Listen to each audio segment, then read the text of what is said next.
가마쿠라 막부는 두 차례에 걸친 몽골의 일본 원정을 막아냈습니다. 겉으로 보면은 막부의 권위가 더욱 강해져야 할 것처럼 보였습니다. 세계에서 가장 강력한 제국 가운데 하나였던 몽골의 공격을 견뎌냈기 때문입니다. 하지만은 전쟁에서 승리한 뒤 막부가 맞이한 현실은 정반대였습니다. 일본 내부에서 벌어진 전쟁이라면 패배한 적에 토지를 빼앗아 승리한 무사들에게 나누어 줄 수 있었습니다. 그러나 바다 건너에서 온 몽골군을 물리친 전쟁에서는 새롭게 차지한 영토가 없었습니다. 규슈의 무사들은 오랜 기간 해안을 지키고 병력과 무기를 준비했습니다. 전쟁이 끝난 뒤에는 자신의 희생에 대한 보상을 기대했습니다. 그러나 막부가 줄 수 있는 토지는 부족했습니다. 무사들은 전쟁 비용을 스스로 부담한 경우가 많았습니다. 말을 먹이고 무기를 준비하며 부하들을 유지하려면 많은 돈이 필요했습니다. 몽골이 다시 공격할 수 있다는 두려움 때문에 전쟁이 끝난 뒤에도 방어 임무는 계속되었습니다. 무사들의 부담은 줄어들지 않았고 빚은 늘어났습니다. 토지 문제도 심각해졌습니다. 무사들은 자신의 토지를 자녀들에게 나누어 상속했습니다. 세대가 바뀔 때마다 토지가 여러 조각으로 나뉘면서 한 사람에게 돌아가는 재산이 줄어들었습니다. 토지가 부족해진 무사들은 상인과 돈을 빌려주는 사람에게 빚을 졌습니다. 빚을 갚지 못하면 중요한 토지를 잃을 수 있었습니다. 막부는 어려움 빠진 무사들을 구하기 위해 빚과 토지 거래를 무효로 만드는 명령을 내리기도 했습니다. 하지만은 이런 조치는 근본적인 해결책이 되지 못했습니다. 돈을 빌려준 사람들은 손해를 볼까 두려워 무사들에게 더 이상 돈을 빌려주지 않았습니다. 경제가 불안해졌고 막부에 대한 불만은 더욱 커졌습니다. 막부 내부에서는 호조씨가 권력을 독점했습니다.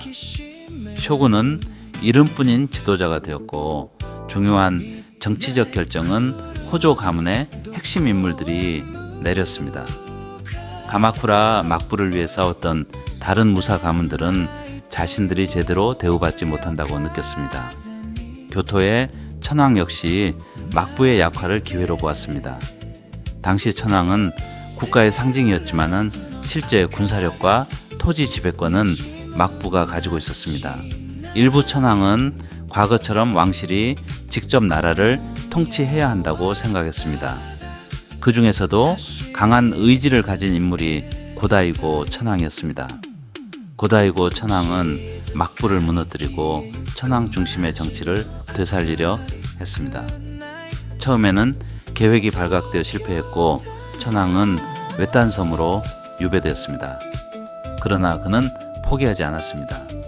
막부의 불만을 품은 무사들이 점차 천황 편으로 모이기 시작했습니다. 이 과정에서 아시카가 다카오지와 니타 요시사다 같은 강력한 무사들이 등장합니다. 막부는 이들에게 반란을 진압하라는 명령을 내렸지만은 일부 무사들은 오히려 막부를 배신하고 천황 편에 섰습니다. 니타 요시사다의 군대는 가마쿠라를 공격했습니다. 막부의 중심지는 함락되었고 호조 가문의 핵심 인물들은 죽음을 맞았습니다. 약 150년 동안 이어진 가마쿠라 막부는 그렇게 막을 내렸습니다.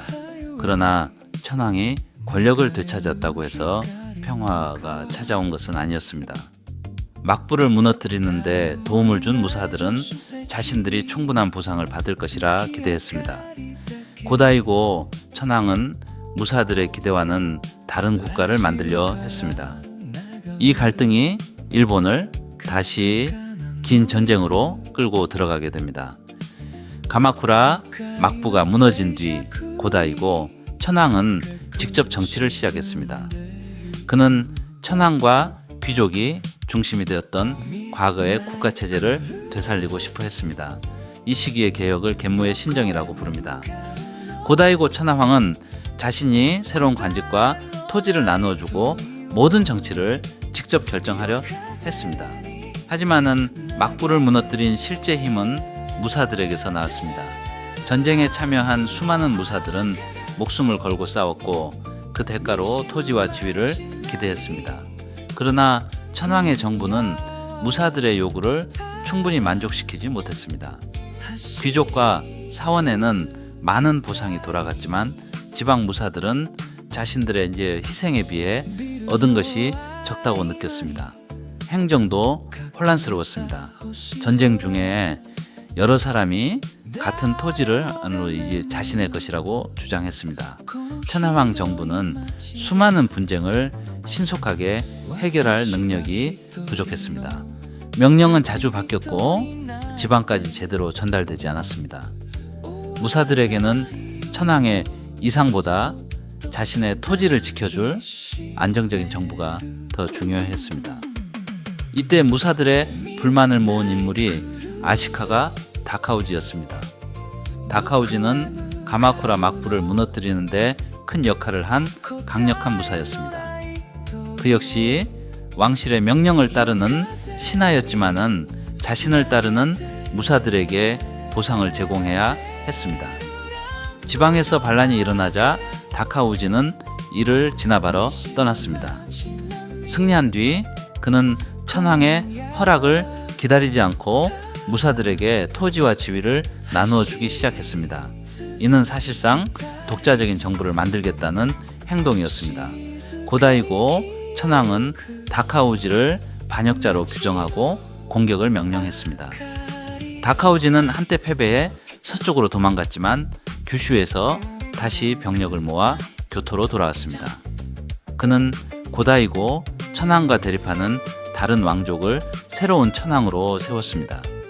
고다이고 천황은 교토를 떠나 나라 남쪽의 요시노로 이동했습니다.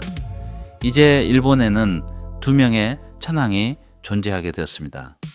교토의 북조와 요시노의 남조가 서로 자신이 정통 왕실이라고 주장했습니다. 이를 남북조 시대라고 부릅니다. 아시카가 다카오지는 교토의 천황으로부터 쇼군의 지위를 받았습니다. 그리고 교토 무로마치 지역을 중심으로 새로운 무사 정권을 세웠습니다. 이것이 무로마치 막부 또는 아시카가 막부입니다. 그 가마쿠라 막부가 동쪽에 무사들을 중심으로 한 정부였다면 무로마치 막부는 교토에 자리 잡고 귀족과 사원, 서부 무사 세력과 더 가까운 관계를 맺었습니다. 그러나 무로마치 막부의 권력은 처음부터 불안정했습니다. 다카우지 자신도 친동생과 정치적 갈등을 벌였고 지방의 강력한 무사들은 쉽게 복종하지 않았습니다. 천황이 2명으로 나뉜 상황도 수십 년 동안 이어졌습니다. 각 지역의 무사들은 반드시 정통성을 믿고 편을 선택한 것은 아니었습니다. 자신의 영토와 이익을 지키기 위해 북조와 남조 사이를 오가기도 했습니다. 고다이고 천황이 꿈꿨던 천황 중심의 국가는 오래가지 못했습니다. 하지만은 그의 시도는 이후 일본 역사에서 반복해서 등장합니다. 수백 년 뒤에도 천황의 권력을 되살리겠다는 세력이 나타났고 결국 에도 막부를 무너뜨리는 메이지 유신으로 이어지게 됩니다. 아시카가 다카우지가 세운 무로마치 막부는 약 200년 이상 이어졌습니다. 그러나 가마쿠라 막부나 이후에 에도 막부처럼 안정적인 정부는 아니었습니다. 무로마치 막부의 쇼군은 전국의 무사들을 완전히 통제할 만큼 강한 군사력과 토지를 가지고 있지 못했습니다. 막부는 각 지역의 강력한 무사들을 슈고로 임명해 지방을 다스리게 했습니다. 가마쿠라 시대의 슈고는 주로 군사와 치안을 담당했지만 무로마치 시대의 슈고는 점차 세금과 토지까지 지배하게 되었습니다. 이들을 슈고다이묘라고 부릅니다. 슈고다이묘는 여러 지역의 넓은 영토를 보유했고 자신을 따르는 무사들을 거느렸습니다. 일부 가문은 쇼군보다 더 많은 군사력을 가지기도 했습니다. 막부는 이들을 이용해 전국을 통치해야 했지만 동시에 이들이 반란을 일으킬 가능성을 항상 경계해야 했습니다. 아시카가 쇼군은 강력한 다이묘들의 균형을 조절하며 권력을 유지했습니다. 특정 가문이 지나치게 강해지면은 다른 가문과 연합해 견제했습니다. 그러나 이런 방식은 쇼군 개인의 정치 능력에 크게 의존했습니다. 유능한 쇼군이 있을 때는 질서가 유지되었지만은 어린 쇼군이나 능력이 부족한 쇼군이 등장하면은 지방 세력의 갈등이 폭발했습니다. 무로마치 막부의 가장 유명한 쇼군 가운데 한 명은 아시카가 요시미스입니다.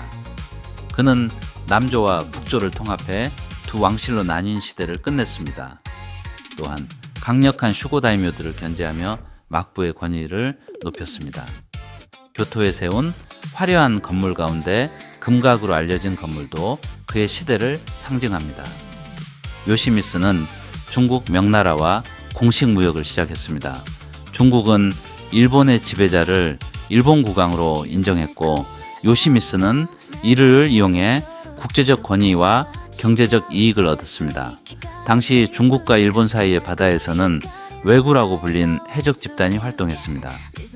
왜구는 반드시 일본인만으로 구성된 집단은 아니었지만 중국과 한반도 해안을 공격하고 무역선을 약탈했습니다. 명나라는 왜구를 통제할 수 있는 일본의 공식 지도자와 관계를 맺고 싶어 했습니다. 공식 무역선은 허가증을 사용해 해적선과 구분되었습니다. 이 무역을 통해 중국의 비단과 도자기, 동전과 서적이 일본으로 들어왔습니다. 일본에서는 구리와 칼, 유황, 부채 같은 물건을 수출했습니다. 무로마치 시대에는 경제와 문화가 발전했습니다. 농업 기술이 향상되고 시장이 늘어났으며 도시와 항구가 성장했습니다. 상인과 수공업자들은 같은 직업의 사람들끼리 조직을 만들었습니다. 사원은 종교기관인 동시에 넓은 토지와 무역망을 가진 경제 세력이었습니다. 하지만은 경제가 성장하는 동안 정치적 갈등도 계속 쌓였습니다. 쇼군 후계자를 둘러싼 싸움과 다이묘 가문들의 경쟁이 복잡하게 얽혔습니다. 결국 교토를 중심으로 대규모 전쟁이 벌어집니다. 이 전쟁이 바로 오닌의 난입니다. 오닌의 난은 일본이 전국 시대로 들어가는 결정적인 계기가 된 전쟁입니다. 전쟁의 시작에는 쇼군의 후계 문제와 여러 다이묘 가문의 내부 갈등이 있었습니다. 당시 쇼군 아시카가 요시마사는 정치보다 문화와 예술에 더 많은 관심을 보였다고 알려져 있습니다. 처음에는 아들이 없었기 때문에 동생을 후계자로 삼았습니다. 하지만 이후 아들이 태어나면서 상황이 달라졌습니다. 쇼군의 두 동생과 어린 아들 가운데 누가 다음 쇼군이 될 것인지 논쟁이 벌어졌습니다. 강력한 다이묘 가문들은 각각 다른 후보를 지지했습니다. 그러나 후계 문제만으로 수많은 사람이 참여한 대전쟁이 일어난 것은 아니었습니다. 각 다이묘 가문 내부에도 당주 자리를 둘러싼 갈등이 존재했고 오랫동안 경쟁해온 세력들이 서로 반대편에 섰습니다. 대표적으로 호소카와 가문과 야마나 가문이 대립했습니다. 양쪽 세력은 교토에 대규모 군대를 모았습니다. 교토는 천황과 쇼군, 귀족과 사원이 모여있는 정치와 문화의 중심지였습니다. 하지만은 전쟁이 시작되자 도시는 전쟁터로 변했습니다. 수많은 저택과 사원, 민가가 불타고 약탈당했습니다. 전투는 빠르게 끝나지 않았습니다. 양측 모두 결정적인 승리를 거두지 못한 채 전쟁은 약 10년 동안 이어졌습니다. 전쟁의 명분이었던 후계 문제는 시간이 흐르며 의미를 잃었습니다.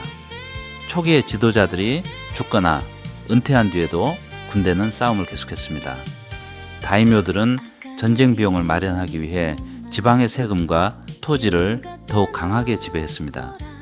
교토에 모여있던 병사들은 식량이 부족해지자 주민들의 집과 상점을 약탈했습니다. 사람들은 도시를 떠나 피난했고 과거의 화려한 수도는 폐허가 되었습니다. 오닌의 난이 끝났을 때 승자는 분명하지 않았습니다. 막부의 권위는 크게 떨어졌고 쇼군은 더 이상 전국의 무사들을 통제하지 못했습니다. 지방에서는 새로운 질서가 나타났습니다.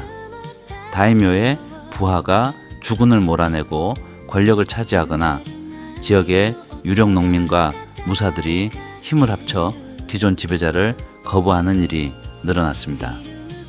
아랫사람이 윗사람을 무너뜨리는 현상을 하극상이라고 부릅니다.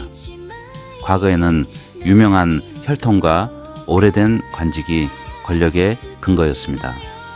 하지만은 전국시대에는 실제 군사력과 경제력, 부하들의 지지를 가진 사람이 지배자가 될 수 있었습니다.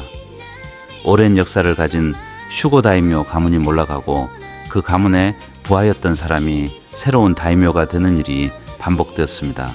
이들을 전국 다이묘라고 부릅니다. 전국 다이묘는 자신의 영토를 하나의 작은 국가처럼 운영했습니다. 독자적인 법을 만들고 성을 쌓고 군대를 조직했습니다. 농민과 상인의 생활을 관리하고 도로와 시장을 정비했습니다. 일본 전체를 통제하는 중앙정부의 힘은 약해졌지만 각 지역에서는 오히려 더 강력하고 조직적인 통치가 시작되었습니다. 일본은 수십 개의 작은 나라로 나뉜 것과 비슷한 상태가 되었습니다. 다이묘들은 살아남기 위해 끊임없이 동맹을 맺고 배신했습니다. 정략 결혼을 통해 관계를 만들었지만은 상황이 변하면은 약속을 깨고 전쟁을 벌였습니다. 이 혼란 속에서 일본을 통일하려는 강력한 인물들이 등장하게 됩니다. 전국 시대는 단순히 모든 사람이 무질서하게 싸운 시대는 아니었습니다. 전쟁이 계속되었지만 각 지역의 다이묘들은 자신의 영토를 안정적으로 운영하기 위해 다양한 제도를 만들었습니다. 전쟁을 하려면은 병사와 무기만 필요한 것이 아니었습니다. 군대가 먹을 쌀과 말을 먹일 사료가 필요했고 성과도로를 건설할 노동력도 필요했습니다. 농업 생산과 상업이 안정되지 않으면은 장기적인 전쟁을 지속할 수 없었습니다. 전국 다이묘는 토지를 조사해 어느 마을에서 얼마나 많은 쌀을 생산할 수 있는지 파악했습니다. 농민에게 세금을 걷고 필요할 때 군사나 노동력을 제공하도록 했습니다. 물기를 만들고 새로운 논을 개간해 생산량을 늘리기도 했습니다. 분쟁을 줄이기 위해 독자적인 법률도 만들었습니다.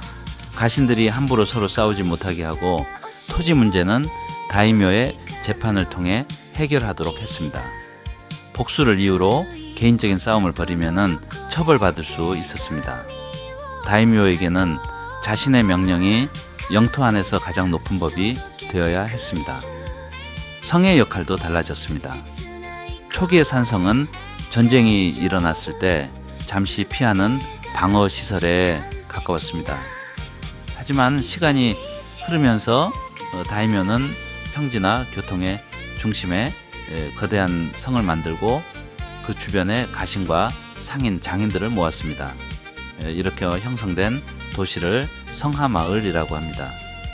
성 주변에는 무사들의 거주구역과 상업구역, 사원과 장인들의 작업장이 만들어졌습니다.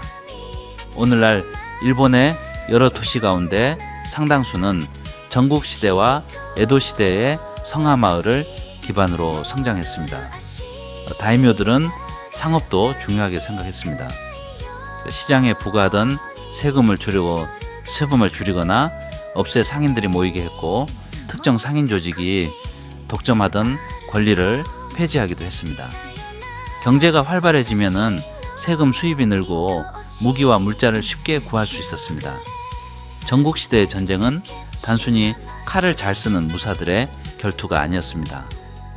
수천 명, 때로는 수만 명의 병력이 움직이는 대규모 전쟁이 되었습니다. 농민 출신 보병인 아시가루의 역할도 커졌습니다. 초기에는 제대로 훈련받지 않은 보조 병력으로 여겨졌지만은 집단 전술과 장창, 총을 사용하면서 전쟁의 핵심 병력이 되었습니다. 전쟁에서 승리하려면 뛰어난 장수 한 명보다 수많은 병사를 조직적으로 움직이는 능력이 중요해졌습니다. 명령을 전달하는 깃발과 북, 신호 체계가 발전했습니다.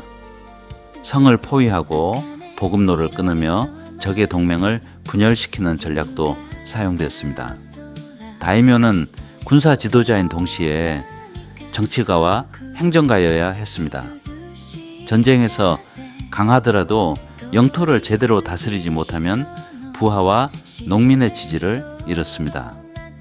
이 시대의 경쟁은 일본 사회를 파괴했지만은 동시에 지방 행정과 도시 상업을 빠르게 발전시키는 결과도 만들었습니다. 그리고 바다 건너에서 새로운 무기와 종교가 들어오면서 전국 시대의 전쟁은 또 한 번 크게 변하게 됩니다. 16세기 중반 일본 열도에 유럽 사람들이 처음으로 본격적으로 등장하기 시작했습니다. 포르투갈 상인들이 중국과 동남아시아를 오가다 일본에 도착했습니다. 당시 일본 사람들은 이들을 남쪽에서 온 야만인이라는 뜻을 가진 표현으로 부르기도 했습니다. 유럽인들이 가져온 물건 가운데 일본 전쟁의 모습을 바꾼 것이 조총이었습니다. 조총은 화약의 힘으로 탄환을 발사하는 무기였습니다. 활보다 장전 속도가 느리고 비가 내리면은 사용하기 어렵다는 약점이 있었습니다. 하지만은 제대로 사용하면은 갑옷을 뚫을 만큼 강한 위력을 가질 수 있었습니다. 일본의 장인들은 이제 수입된 총을 단순히 사용하는데 그치지 않았습니다.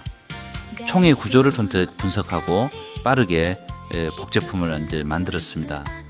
일부 지역에서는 대량 생산도 시작되었습니다. 전국 다이묘들은 새로운 무기의 가능성을 알아보았습니다. 총은 숙련된 활잡이만큼 오랜 훈련이 필요하지 않았습니다. 비교적 짧은 기간 훈련한 보병도 집단으로 총을 사용할 수 있었습니다. 다이묘들은 총병 부대를 만들고 전술을 발전시켰습니다. 총이 등장했다고 해서 칼과 창, 활이 즉시 사라진 것은 아닙니다. 전투 상황에 따라 여러 무기가 함께 사용되었습니다.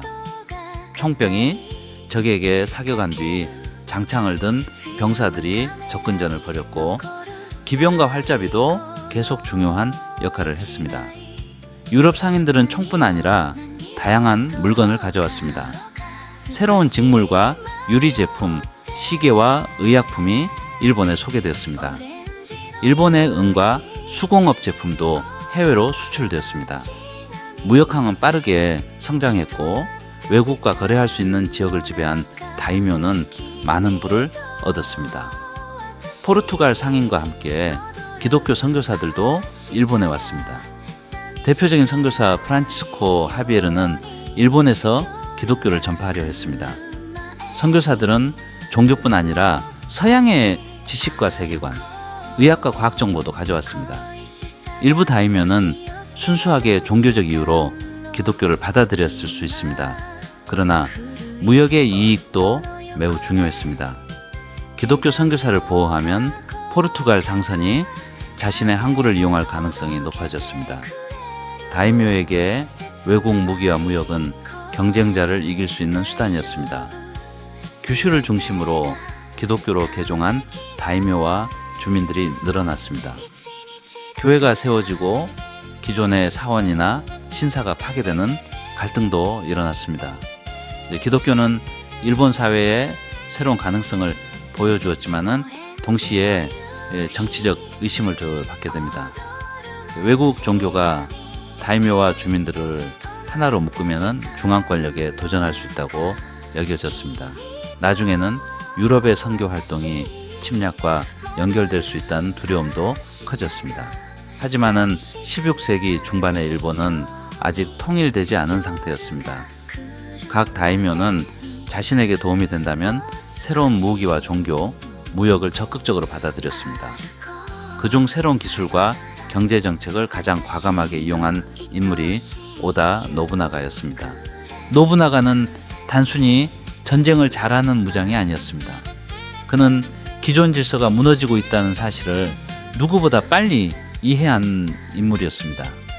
전통과 관습을 지키는 것보다 새로운 무기와 경제력을 이용하는 것이 더 중요하다고 판단했습니다. 당시 일본의 전쟁에서는 조총이 빠르게 확산되고 있었습니다. 조총은 유럽 상인들을 통해 일본에 전해졌습니다. 초기에는 발사 속도가 느리고 비가 오면은 사용하기 어렵다는 단점이 있었습니다. 활을 잘 다루는 무사들은 조총을 낮게 평가하기도 했습니다. 그러나 이제 노부나가는 조총의 가능성을 알아봤습니다. 한 명의 뛰어난 무사가 오랜 시간 훈련해야 다룰 수 있는 활과 달리 조총은 비교적 짧은 훈련을 받은 병사도 사용할 수 있었습니다. 여러 명이 동시에 총을 쏘면은 숙련된 기마무사도 접근하기 어려웠습니다. 노부나가는 조총을 대량으로 확보하고 병사들을 조직적으로 훈련시켰습니다. 그가 조총 부대를 이용해 강력한 기마군을 무너뜨렸다는 이야기는 매우 유명합니다. 다만 흔히 알려진 것처럼 정확히 세 줄로 병사를 세워 번갈아 발사했는지에 대해서는 논쟁이 있습니다. 중요한 것은 구체적인 대형보다 노부나가가 새로운 무기를 대규모로 운용했다는 사실입니다. 그는 전쟁을 개인의 용맹보다 조직과 화력의 경쟁으로 바꾸고 있었습니다. 노부나가는 경제 정책에서도 기존 영주들과 다른 모습을 보였습니다. 전국시대의 도시와 시장에는 특정 상인조합이 영업권을 독점하는 경우가 많았습니다. 새로운 상인이 장사를 시작하려면 기존 세력에게 돈을 내거나 허락을 받아야 했습니다. 노부나가는 이러한 독점 특권을 줄이고 자유로운 상업을 장려했습니다. 이를 흔히 라쿠이치 라쿠자 정책이라고 부릅니다. 상인들이 비교적 자유롭게 물건을 거래할 수 있도록 만들고 시장에 부과되던 여러 부담을 줄였습니다. 상업이 활발해지면은 영지에서 더 많은 세금을 거둘 수 있었고 군대에 필요한 무기와 식량도 안정적으로 구할 수 있었습니다. 그는 도로를 정비하고 검문소를 줄여 사람과 물자가 이동하기 쉽게 만들었습니다. 전국시대의 영주들은 자신의 영지를 지키기 위해 길목마다 검문소를 설치하고 통행세를 받았습니다. 하지만은 검문소가 많아질수록 상업과 물류는 느려졌습니다. 노부나가는 자신이 지배하는 지역에서 이러한 장벽을 없애려 했습니다. 그 결과 상인과 장인이 모여들었고 노부나가의 군사력과 경제력은 함께 성장했습니다. 그는 전쟁에서 승리하기 위해서는 전장에 나가는 병사뿐 아니라 그 병사에게 무기와 식량을 공급하는 도시와 상인이 필요하다는 사실을 알고 있었습니다. 그러나 새로운 질서를 만드는 과정은 매우 폭력적이었습니다. 노부나가는 자신에게 저항하는 세력을 가차없이 공격했습니다. 특히 막강한 정치력과 군사력을 가지고 있던 일부 불교 세력과 정면으로 충돌했습니다. 당시 일본의 불교 사원은 단순히 종교시설이 아니었습니다. 넓은 토지를 소유하고 세금을 거두었으며 승병이라 불리는 무장 세력을 보유한 사원도 있었습니다. 일부 종파는 수많은 신도를 결집해 영주와 맞설 정도의 힘을 가지고 있었습니다. 노부나가에게 이러한 종교 세력은 자신의 명령을 따르지 않는 또 하나의 독립국가와 같았습니다. 그는 오랫동안 자신에게 저항한 사원과 신도들을 공격했습니다. 그 과정에서 많은 사람이 목숨을 잃었습니다. 특히 히에이산의 사원 세력을 공격한 사건은 노부나가의 잔혹함을 보여주는 대표적인 사례로 남았습니다. 사원과 건물이 불타고 승려뿐 아니라 일반 주민들까지 희생됐다고 전해집니다. 노부나가는 종교 자체를 완전히 부정한 것은 아니었습니다. 자신의 지배에 협력하는 종교는 보호했지만은 정치와 군사로 맞서는 종교 세력은 철저하게 파괴했습니다. 이러한 태도 때문에 그는 기존 질서를 깨뜨린 혁신가로 평가받기도 하고 수많은 사람을 학살한 잔혹한 권력자로 평가받기도 합니다. 노부나가는 교토에 입성한 뒤 무로마치 막부의 쇼군을 이용해 자신의 권위를 높였습니다. 처음에는 아시카가 요시아키를 새로운 쇼군으로 세웠습니다. 요시아키는 노부나가의 군사력으로 쇼군이 되었지만 점차 노부나가를 견제하려 했습니다.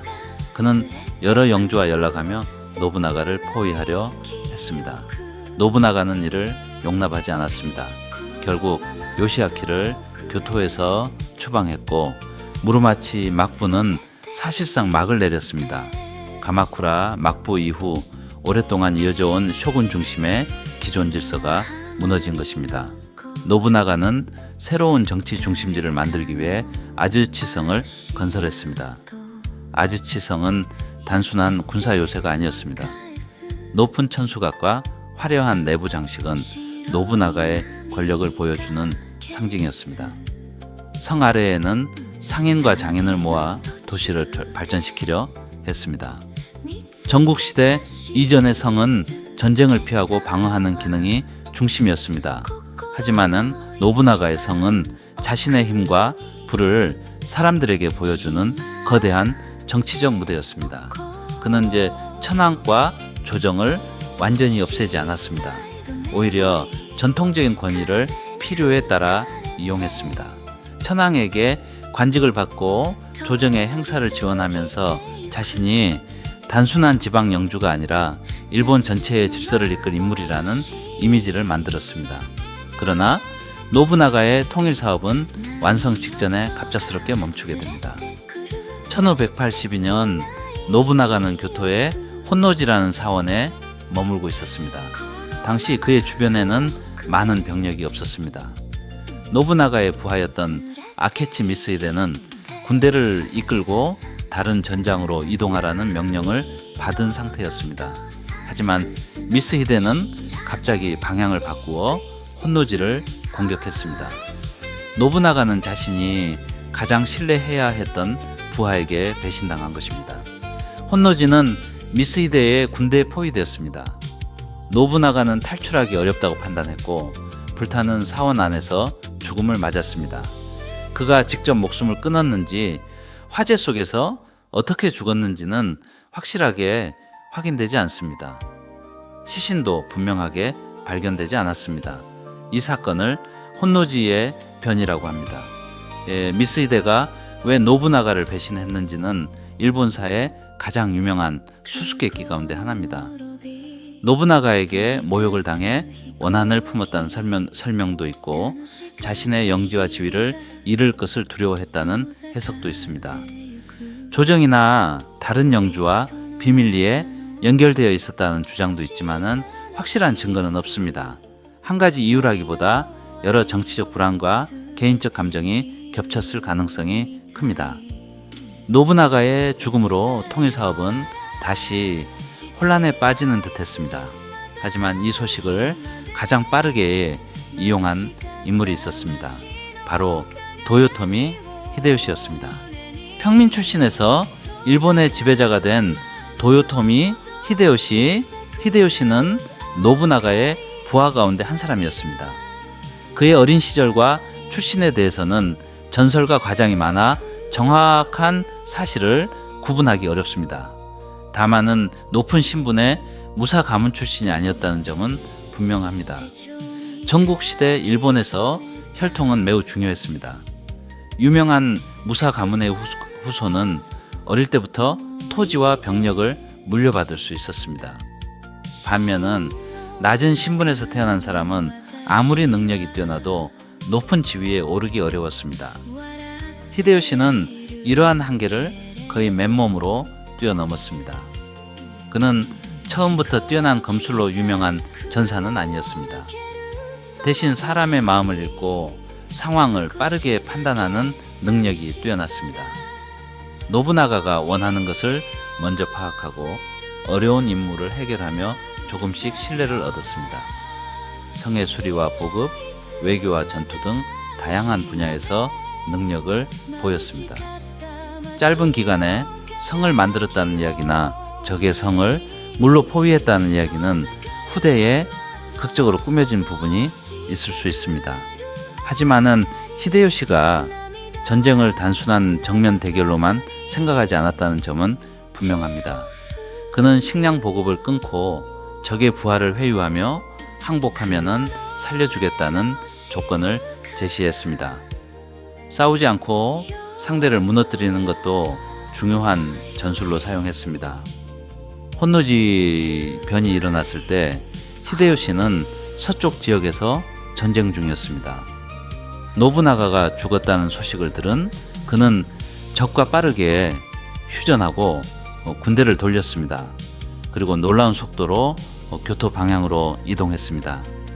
히데요시는 노부나가를 배신한 아케치 미스히데의 군대와 싸워 승리했습니다. 미스히데는 도망치던 중 목숨을 잃었습니다. 혼노지의 변이 일어난 지 오래되지 않아 배신자는 제거되었고 히데요시는 노부나가의 복수를 한 인물로 떠올랐습니다. 이 승리는 단순한 군사적 성공 이상의 의미를 가졌습니다. 노부나가의 수많은 부하 가운데 누가 후계자가 될 것인지 결정하는 경쟁에서 히데요시가 유리한 위치를 차지한 것입니다. 노부나가에게는 아들과 여러 유력한 가신이 남아 있었습니다.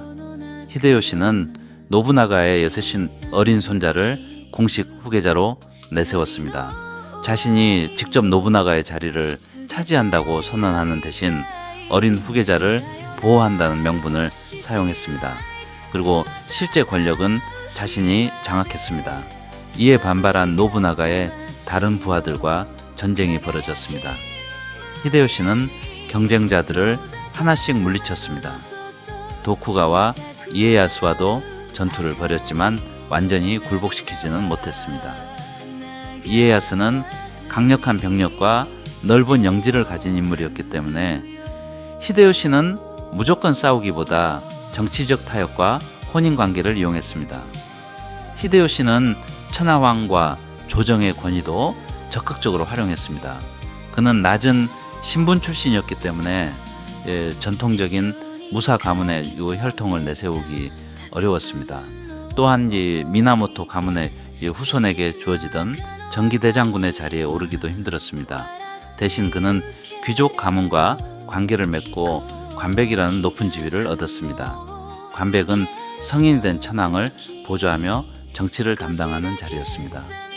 과거 후지와라 가문이 권력을 행사할 때 사용했던 전통적인 관직을 히데요시가 차지한 것입니다.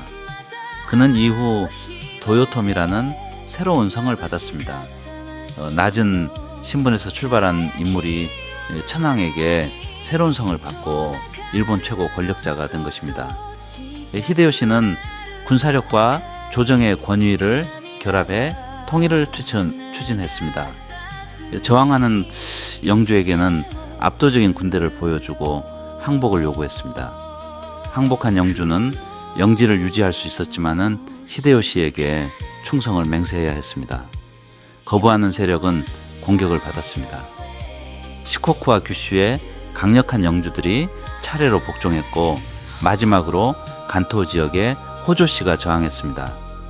히데요시는 거대한 군대를 동원해 호조씨의 성을 포위했습니다. 그는 단순히 군사적 승리만을 목표로 하지 않았습니다. 전국의 영주들에게 자신의 병력과 경제력을 과시했습니다. 포위전 주변에는 임시 건물과 시장이 만들어졌고 연회와 공연까지 열렸다고 전해집니다. 마치 전쟁터가 거대한 정치 행사처럼 변한 것입니다. 결국 호조씨가 항복하면서 일본의 주요 영주들은 모두 히데요시의 지배를 인정했습니다. 수십 년 동안 이어진 전국시대가 통일 단계에 들어섰습니다. 히데요시는 일본을 통일한 뒤 다시 전국시대로 돌아가는 것을 막아야 했습니다. 전쟁이 반복된 이유 가운데 하나는 농민과 승려, 지역 공동체까지 무기를 가지고 있었기 때문입니다. 상황이 불리해지면은 농민들이 영주에게 반란을 일으키거나 다른 세력과 연합할 수 있었습니다. 히데요시는 농민들이 가진 칼과 창, 총을 거두는 정책을 시행했습니다. 이를 칼사냥이라고 부릅니다. 공식적으로는 수집한 무기를 녹여 거대한 불상을 만드는 데 사용한다고 설명했습니다. 무기를 내놓으면은 불교적 공덕을 얻을 수 있다는 명분이었습니다. 하지만은 실제 목적은 농민의 무장 능력을 없애는 것이었습니다. 무기를 소유하고 전쟁에 참여하는 사람과 농사를 짓고 세금을 내는 사람을 분리하려 했습니다. 전국시대에는 농민이 전쟁에 참여해 공을 세우면은 무사가 될 수도 있었습니다. 히데요시 자신이 바로 낮은 신분에서 올라온 대표적인 인물이었습니다. 그러나 권력을 차지한 뒤에는 자신과 같은 사람이 다시 나타나는 것을 막으려 했습니다. 무사는 무사로, 농민은 농민으로 살아가도록 신분 이동을 제한했습니다. 무사들은 성 주변의 도시에 거주하며 영주의 명령을 따라야 했습니다. 농민들은 농촌에 남아 쌀을 생산하고 세금을 부담해야 했습니다. 히데요시는 전국의 토지를 조사했습니다. 농과 밭의 크기, 생산할 수 있는 쌀의 양, 농민의 수를 기록했습니다. 이를 태학검지라고 부릅니다. 토지의 가치는 단순한 면적이 아니라 얼마나 많은 쌀을 생산할 수 있는지로 평가되었습니다. 이 수치는 영주의 힘과 군사적 의무를 결정하는 기준이 되었습니다. 많은 쌀을 생산할 수 있는 영지를 가진 영주는 더 많은 병사를 동원해야 했습니다. 히데요시는 토지 조사를 통해 각 영주의 실제 경제력을 파악하고 세금을 안정적으로 거두려 했습니다. 또한 토지의 경작자와 세금 책임자를 장부에 기록했습니다. 농민이 다른 곳으로 도망가거나 영주가 생산량을 숨기는 일을 줄이려는 목적이었습니다. 이러한 정책은 통일 일본의 행정 기반을 만들었습니다. 전쟁이 줄어들고 생산과 세금이 체계화되면서 사회는 안정되는 듯 했습니다. 그러나 히데요시의 야망은 일본 내부의 통일에서 멈추지 않았습니다. 그는 바다 건너 대륙을 향한 무모한 전쟁을 시작했습니다. 히데요시는 일본을 통일한 뒤 조선을 거쳐 명나라까지 정복하겠다는 계획을 세웠습니다. 그가 왜 이러한 전쟁을 시작했는지에 대해서는 여러 설명이 있습니다. 통일 이후 수많은 무사와 영주에게 새로운 영토와 보상을 제공할 필요가 있었다는 해석이 있습니다. 전쟁을 통해 성장한 무사 집단은 평화로운 시대가 되자 더 이상 공을 세울 기회가 줄어들었습니다. 해외 정복에 성공하면 새로운 토지를 나누어 줄 수 있었습니다. 히데요시 개인의 과도한 야망도 중요한 원인이었습니다. 낮은 신분에서 일본 최고 권력자가 된 그는 자신의 능력에 대한 강한 자신감을 가지고 있었습니다. 일본을 통일했으니 중국까지 정복할 수 있다고 생각했을 가능성이 있습니다. 히데요시는 조선의 길을 빌려달라고 요구했습니다. 일본군이 조선을 통과해 명나라를 공격할 수 있도록 협조하라는 요구였습니다. 조선이 이를 받아들일 가능성은 거의 없었습니다. 결국 1592년 일본군이 조선을 침략했습니다. 일본에서는 이 전쟁을 블로쿠의 역이라고 부르고 한국에서는 임진왜란이라고 부릅니다. 전쟁 초기 일본군은 매우 빠르게 북상했습니다. 전국 시대를 거치며 실전 경험을 쌓은 병사들이 많았고 조총도 대량으로 사용했습니다. 조선군은 갑작스러운 대규모 침략에 제대로 대응하지 못했습니다.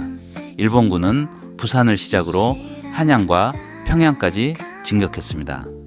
조선의 국왕과 조정은 북쪽으로 피란했습니다. 그러나 일본군이 짧은 시간에 주요 도시를 점령했다고 해서 전쟁이 끝난 것은 아니었습니다.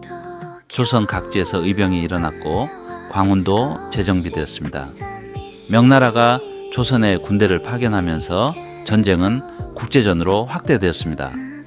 특히 바다에서는 이순신이 이끄는 조선 수군이 일본의 보급로를 공격했습니다. 일본군은 많은 병력과 물자를 바다를 통해 조선으로 보내야 했습니다. 해상 보급이 불안해지자 육지에서 빠르게 진격한 일본군도 어려움을 겪었습니다. 전쟁은 장기화되었습니다. 협상이 진행되었지만 히데요시와 명나라 사이에는 전쟁 조건을 둘러싼 큰 차이가 있었습니다. 서로가 상대방이 복종했다고 오해하거나 의도적으로 잘못 보고하는 일도 있었습니다. 협상이 실패하자 히데요시는 1597년 다시 대규모 병력을 보냈습니다. 이를 정유재란이라고 부릅니다. 두 번째 침략에서 일본군은 처음보다 더 잔혹한 행동을 벌였습니다. 민간인 학살과 포로 납치가 이어졌고 수많은 마을과 문화재가 파괴되었습니다. 일본군은 조선인의 코와 귀를 잘라 전공의 증거로 일본에 보내기도 했습니다. 오늘날 일본 교태는 당시 조선인 희생자들의 코와 귀를 묻었다고 전해지는 무덤이 남아 있습니다. 전쟁 과정에서 많은 조선인이 일본으로 끌려갔습니다. 그 중에는 도자기 기술자와 학자, 장인도 포함되어 있었습니다. 이들의 기술은 이후 일본의 도자기와 문화 발전에 영향을 미쳤지만 그것은 자발적인 교류가 아니라 침략과 강제 납치의 결과였습니다. 히데요시의 대륙 정복 계획은 현실성이 없었습니다. 일본군은 조선 남부에 일부 거점을 유지했지만 명나라까지 정복할 가능성은 점점 사라졌습니다. 전쟁이 끝나지 않은 상태에서 히데요시의 건강은 악화되었습니다. 1598년 히데요시가 사망하자 일본 지도부는 조선에 있던 군대를 철수시켰습니다. 7년에 걸친 전쟁은 막대한 피해만 남긴 채 끝났습니다. 조선에서는 수많은 사람이 목숨을 잃었고 농경지와 도시가 파괴되었습니다. 명나라도 전쟁에 많은 병력과 재정을 사용해 국력이 약해졌습니다. 일본 역시 많은 병력과 자원을 소모했습니다. 히데요시가 꿈꿨던 대륙 정복은 이루어지지 않았고 그의 정권도 오래 지속되지 못했습니다. 히데요시의 가장 큰 문제는 안정적인 후계자가 없다는 것이었습니다. 그에게는 어린 아들 히데요리가 있었습니다. 히데요리는 히데요시가 사망했을 당시 혼자 일본을 통치할 수 없는 나이였습니다. 히데요시는 자신이 죽은 뒤 아들을 지켜줄 5명의 강력한 영주를 지정했습니다. 이들을 오대로라고 부릅니다. 그 가운데 가장 강한 힘을 가진 인물이 도쿠가와 이에야스였습니다. 이에야스는 오다 노부나가와 오랫동안 동맹을 맺었고 히데요시와도 경쟁과 협력을 반복한 인물이었습니다. 그는 넓은 영지와 많은 병력을 보유하고 있었습니다. 히데요시는 이에야스를 완전히 제거하지 못했고 자신의 체제 안에 포함시키는 방법을 선택했습니다. 히데요시가 살아있을 때 이에야스는 공개적으로 도전하지 않았습니다. 하지만은 히데요시가 죽자 힘의 균형이 무너지기 시작했습니다. 이에야스는 다른 영주들과 혼인관계를 맺고 세력을 확대했습니다. 히데요시 정권의 행정을 담당했던 이시다 미스나리는 이에야스를 경계했습니다. 미스나리는 이에야스가 어린 히데요리의 권력을 빼앗으려 한다고 보았습니다. 일본의 영주들은 두 진영으로 나뉘었습니다. 이에야스를 따르는 동군과 히데요리의 정권을 지키려는 명분을 내세운 서군이 대립했습니다. 1600년 두 세력은 세키가하라에서 대규모 전투를 벌였습니다. 세키가하라 전투는 일본의 지배자가 누가 될 것인지를 결정한 사건이었습니다. 병력 규모만 보면은 양쪽 모두 강했습니다. 그러나 전투가 시작되자 서군 내부에서 배신과 소극적인 행동이 나타났습니다. 일부 영주는 서군에 속해 있으면서도 전투에 참여하지 않았고 고바야카와 히데아키는 전투 도중 동군 편으로 돌아섰습니다. 서군은 빠르게 무너졌습니다. 미스나리는 붙잡혀 처형되었습니다. 이에야스는 세키가하라 전투에서 승리하면서 일본에서 가장 강한 권력자가 되었습니다. 그는 자신에게 맞선 영주들의 영지를 몰수하거나 줄였습니다. 반대로 자신을 지지한 영주에게는 새로운 영지를 나누어 주었습니다. 이를 통해 전국 영주들의 배치를 자신에게 유리하게 바꿨습니다.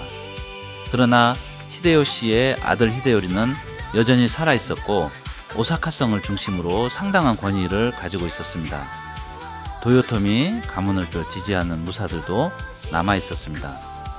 이에야스는 당장 히데요리를 공격하지 않았습니다.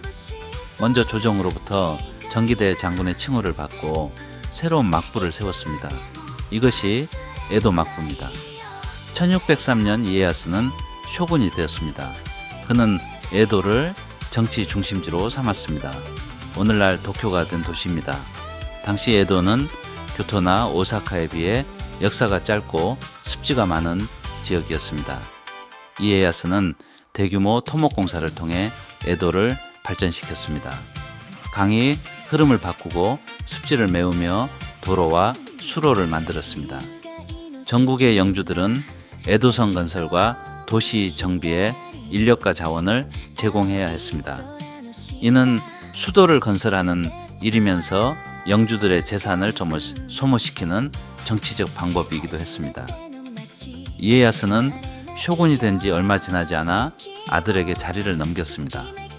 그러나 실제 권력은 계속 자신이 행사했습니다. 이는 도쿠가와 가문이 쇼군 자리를 세습한다는 사실을 분명히 보여주기 위한 행동이었습니다. 개인의 능력으로 얻은 권력을 가문의 제도로 바꾸려 한 것입니다. 도요토미 히데요리는 오사카성에 남아 있었습니다. 히데요리가 성장하면서 도요토미 가문을 중심으로 반도쿠가와 세력이 모일 가능성이 커졌습니다. 이에야스는 도요토미 가문을 완전히 제거하기로 결심했습니다. 두 차례에 걸친 오사카 전투가 벌어졌습니다. 겨울 전투에서는 오사카성의 강력한 방어 때문에 도쿠가와군이 쉽게 승리하지 못했습니다. 이에야스는 화해를 제안하고 성의 바깥 방어시설과 해자를 없애도록 만들었습니다. 이후 다시 전쟁을 시작했습니다. 방어력이 약해진 오사카성은 결국 함락되었습니다. 히데요리와 그의 어머니는 죽음을 맞았고 도요토미 가문은 멸망했습니다. 오사카성도 불탔습니다. 도쿠가와 가문에 도전할 수 있는 가장 강력한 경쟁자가 사라졌습니다. 이에야스는 사망하기 전까지 막부의 제도와 영주 통제 방식을 정비했습니다. 그가 만든 체제는 이후 약 260년 동안 이어졌습니다. 전국시대와 같은 대규모 내전이 사라지고 일본은 오랜 평화의 시대에 들어갔습니다. 그러나 이 평화는 모든 사람이 자유롭고 평등하게 살았다는 의미는 아니었습니다. 막부는 엄격한 신분 질서와 감시를 통해 안정을 유지했습니다. 에도 막부의 가장 중요한 과제는 전국의 다이묘를 통제하는 일이었습니다. 다이묘는 넓은 영지를 가진 영주를 뜻합니다. 이들은 자신의 영지에서 세금을 거두고 무사들을 지휘했습니다. 중앙의 쇼군에게 복종했지만은 상당한 독립성을 가지고 있었습니다. 막부가 약해지면은 다시 전쟁을 일으킬 가능성도 있었습니다. 도쿠가와 막부는 다이묘를 여러 집단으로 구분했습니다. 도쿠가와 가문의 친족인 심판 다이묘가 있었고 세키가하라 전투 이전부터 이에야스를 따랐던 후다이 다이묘가 있었습니다.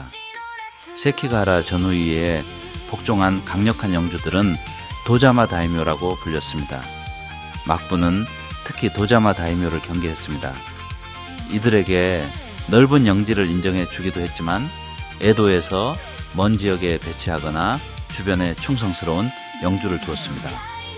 다이묘가 마음대로 성을 여러 개 만들지 못하게 했고 혼인과 성의 수리도 막부의 허가를 받게 했습니다.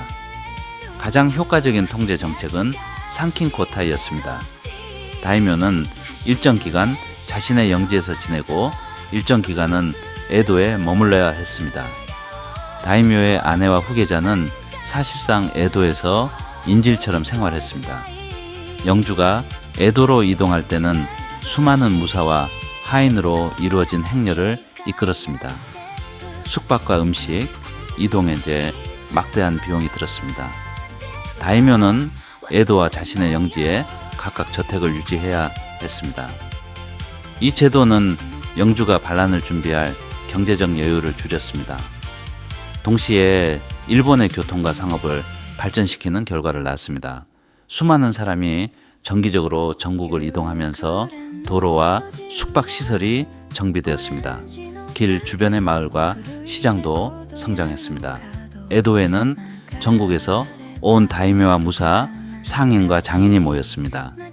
작은 도시였던 에도는 세계적으로도 규모가 큰 대도시로 성장했습니다. 정치적 통제를 위한 제도가 경제와 도시 발전을 촉진한 것입니다. 전국 시대의 사무라이는 전쟁터에서 싸우는 사람이었습니다. 그러나 에도 시대에는 대규모 전쟁이 거의 사라졌습니다. 그렇다면 싸울 전쟁이 없는 시대에 사무라이는 무엇을 했을까요? 많은 사무라이는 영주의 행정을 담당하는 관리로 변했습니다. 세금을 기록하고 법을 집행하며 도시와 농촌을 관리했습니다.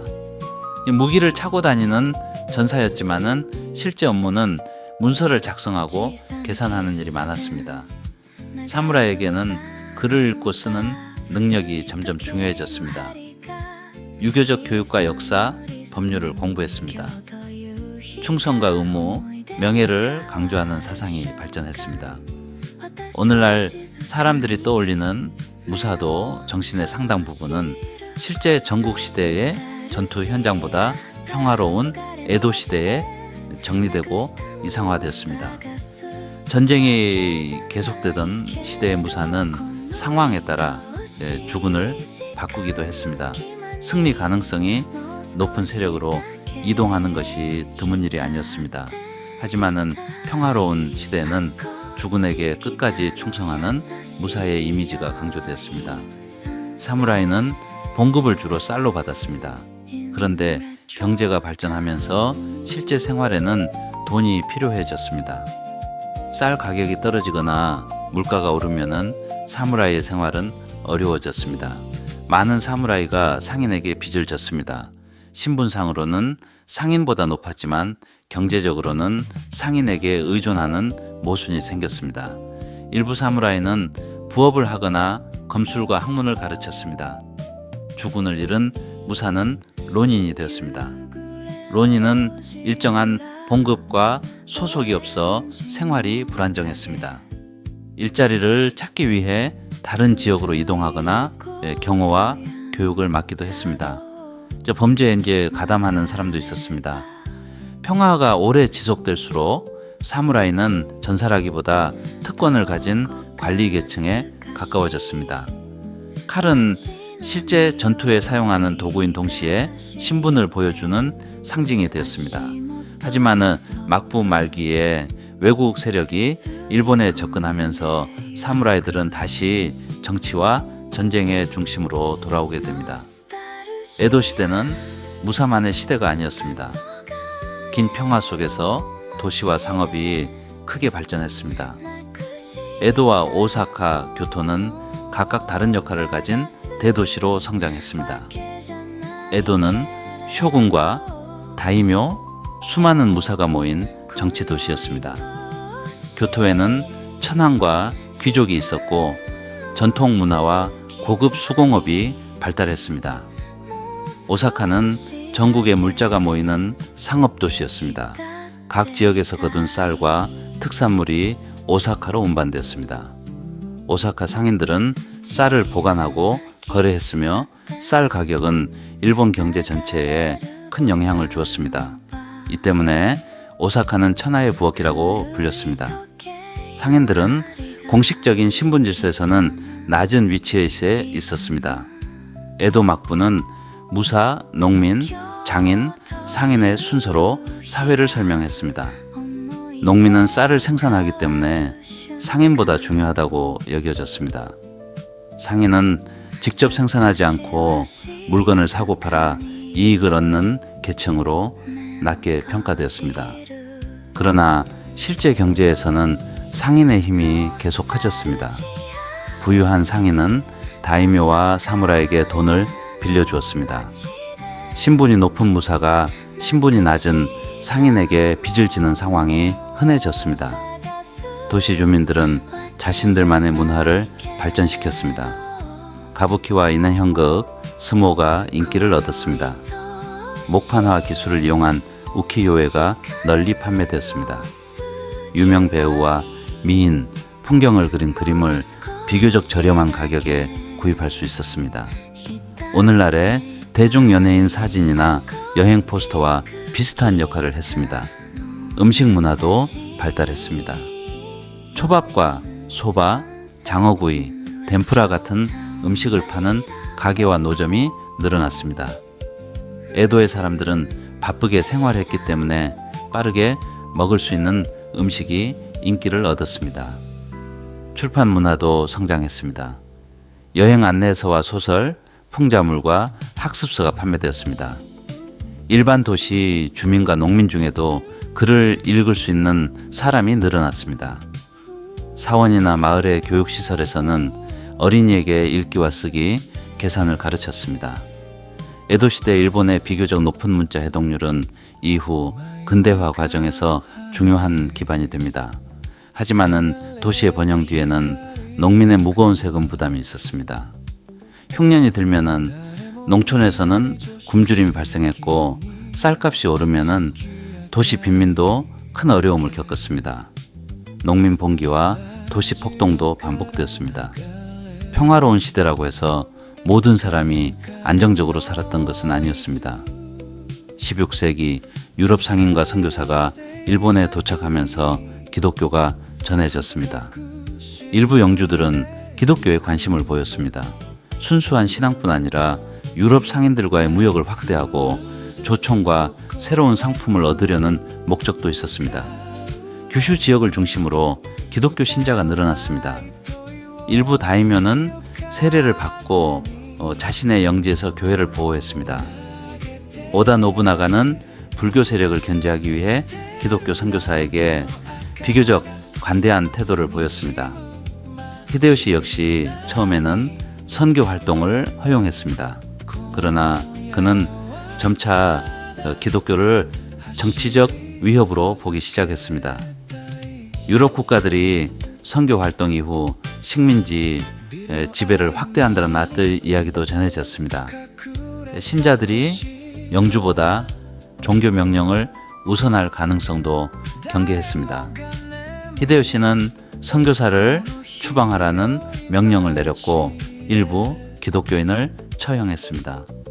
에도 막부는 기독교 금지 정책을 더욱 강하게 시행했습니다. 막부는 모든 주민을 불교 사원에 등록하게 했습니다. 기독교 신자가 아니라는 사실을 증명하도록 한 것입니다. 기독교인으로 의심되는 사람에게 예수나 성모 마리아의 그림을 밟게 하는 시험도 실시했습니다. 그림을 밟기를 거부하면 고문과 처형을 당할 수 있었습니다.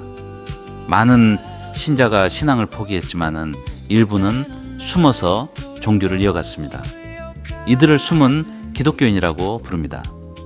1630년대 규슈의 시마바라와 아마쿠사 지역에서 대규모 반란이 일어났습니다. 과도한 세금과 영주의 잔혹한 지배가 주된 원인이었지만 반란 참가자 가운데 기독교인이 많았습니다. 막부는 대군을 동원해 반란을 진압했습니다. 수많은 사람이 목숨을 잃었습니다. 이후 막부는 기독교를 더욱 철저하게 금지했고 유럽 국가와의 관계도 제한했습니다. 에도 막부의 대외 정책은 흔히 쇄국이라고 불립니다.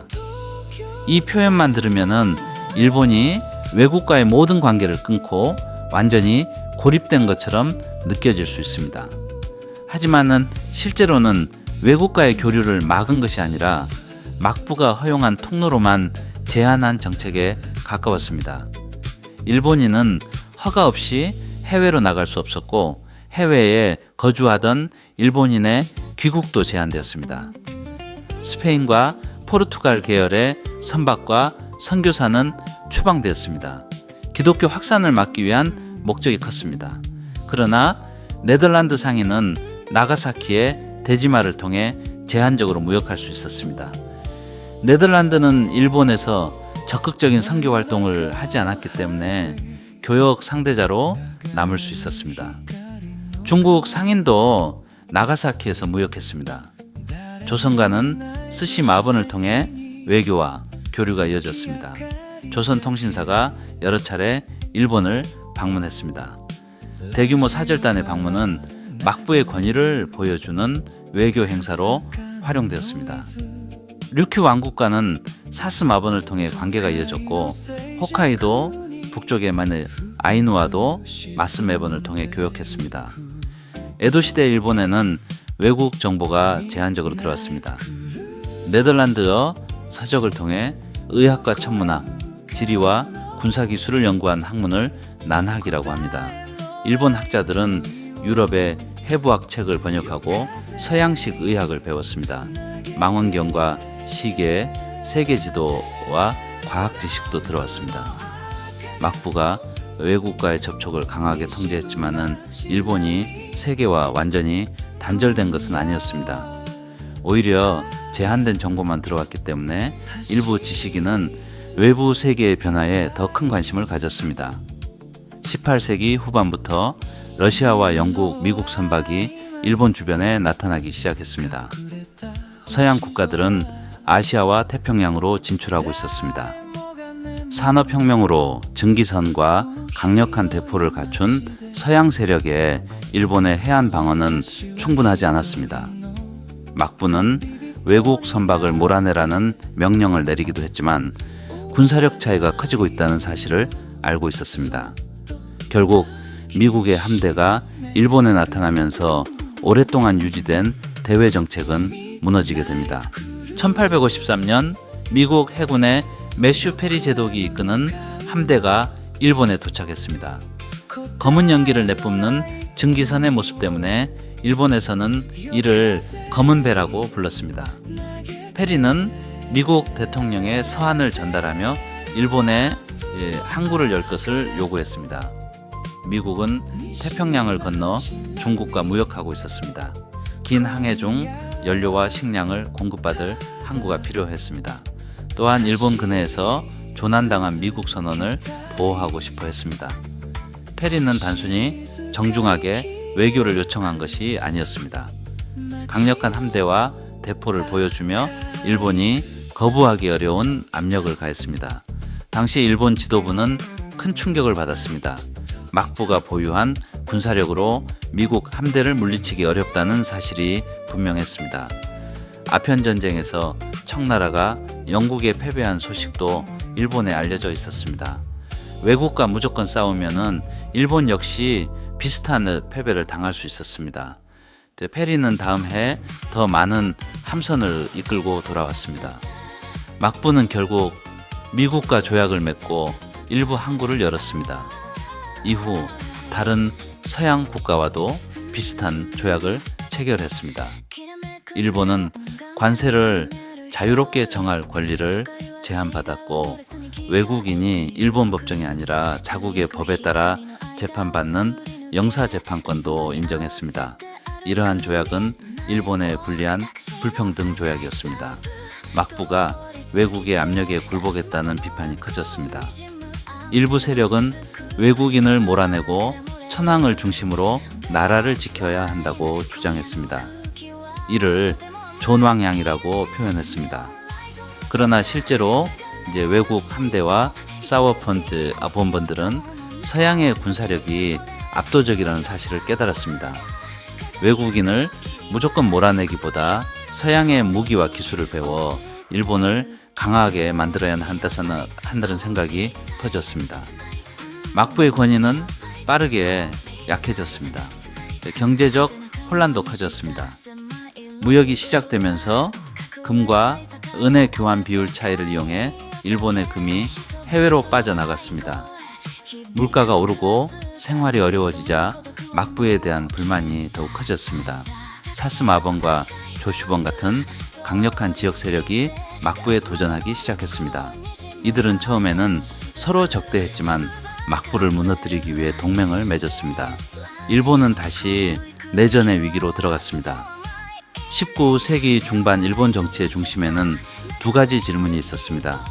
외국 세력에 어떻게 대응할 것인가, 그리고 누가 일본을 이끌 것인가라는 문제였습니다. 막부는 서양과 조약을 맺고 개혁을 시도했지만 이미 신뢰를 잃고 있었습니다. 사스마와 조슈를 중심으로 한 세력은 천황에게 정치 권력을 돌려줘야 한다고 주장했습니다. 당시 천황은 교토에 있었지만은 실제 정치는 에도의 쇼군이 담당했습니다. 천황은 오랫동안 정치적 실권이 거의 없는 상징적 존재였습니다. 막부 반대 세력은 천황의 이름을 이용해 자신들의 행동에 정당성을 부여했습니다. 마지막 쇼군 도쿠가와 요시노부는 위기가 커지자 정치 권력을 천황에게 돌려주겠다고 선언했습니다. 하지만 도쿠가와 가문이 넓은 영지와 군사력을 유지한다면 새로운 정부에서도 큰 영향력을 행사할 수 있었습니다. 사스마와 조슈 세력은 도쿠가와 가문의 힘을 완전히 제거하려 했습니다. 결국 보신전쟁이라는 내전이 벌어졌습니다.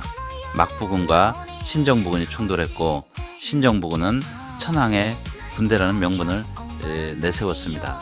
전투는 일본 여러 지역으로 확대되었습니다. 막부 세력은 점차 패배했고 일부는 홋카이도까지 이동해 저항했습니다.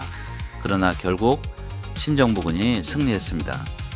약 260년간 이어진 에도 막부가 막을 내렸습니다. 새로운 정부는 젊은 메이지 천황의 이름으로 개혁을 추진했습니다. 이를 메이지 유신이라고 부릅니다. 메이지 유신은 단순히 천황이 직접 정치를 시작한 사건만은 아니었습니다. 실제 정책은 사스마와 조슈를 비롯한 일부 지역 출신 지도자들이 주도했습니다. 이들은 천황을 중심으로 한 중앙집권 국가를 만들고 서양 열강과 경쟁할 수 있는 군사력과 산업을 갖추려 했습니다. 에도는 도쿄라는 이름으로 바뀌었고 천황도 교토에서 도쿄로 이동했습니다. 정치 중심지가 교토와 에도 막부로 나뉘어 있던 체제가 하나로 통합되었습니다. 전국의 번은 폐지되었습니다. 이제 다이묘가 지배하던 영지를 중앙정부가 직접 통치하는 행정구역으로 바꿨습니다.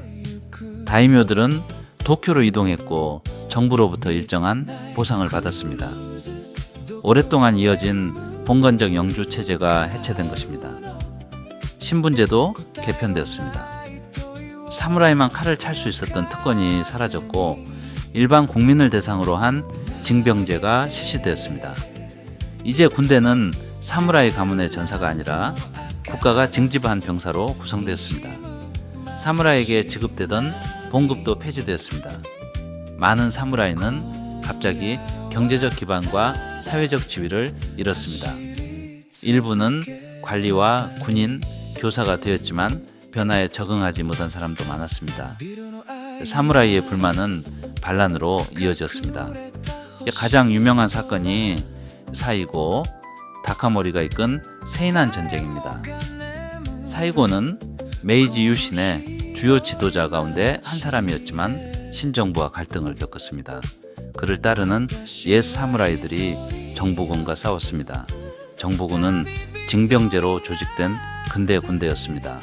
결국 사무라이 반란은 패배했고 사이고도 목숨을 잃었습니다. 이 전쟁은 무사 계층이 독자적인 군사 세력으로 존재하던 시대가 끝났음을 보여주었습니다. 메이지 정부는 서양 열강에게 식민지로 전락하지 않으려면 일본이 빠르게 강해져야 한다고 판단했습니다. 정부의 목표는 부국강평이었습니다. 나라를 부유하게 만들고 군대를 강하게 해야 한다는 뜻이었습니다. 일본은 서양의 제도와 기술을 배우기 위해 대규모 사절단을 파견했습니다. 정부 지도자와 유학생들은 미국과 유럽을 방문해 공장과 학교, 군대와 의회, 법원과 철도를 살펴보았습니다. 처음에는 서양과 맺은 불평등 조약을 개정하려 했지만은 일본의 제도가 충분히 근대화되지 않았다는 이유로 거절당했습니다. 지도자들은 일본을 서양 국가와 비슷한 형태로 바꿔야 한다고 생각했습니다. 정부는 철도와 전신을 건설했습니다.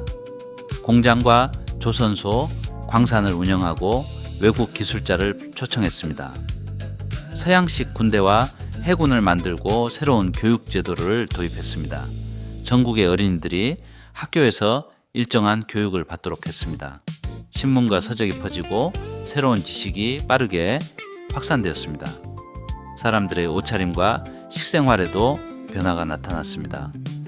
정부 관리와 군인은 서양식 제복을 입었습니다.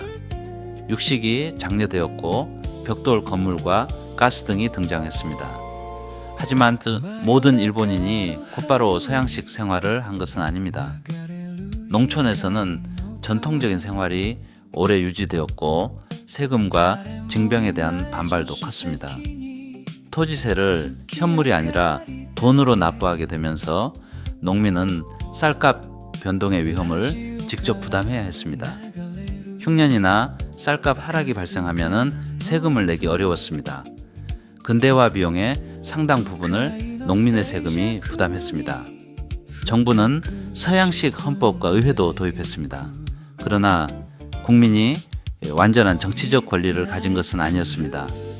초기 선거권은 많은 세금을 내는 일부 성인 남성에게만 주어졌습니다. 천하황은 헌법상 매우 강한 권한을 가진 존재로 규정되었습니다.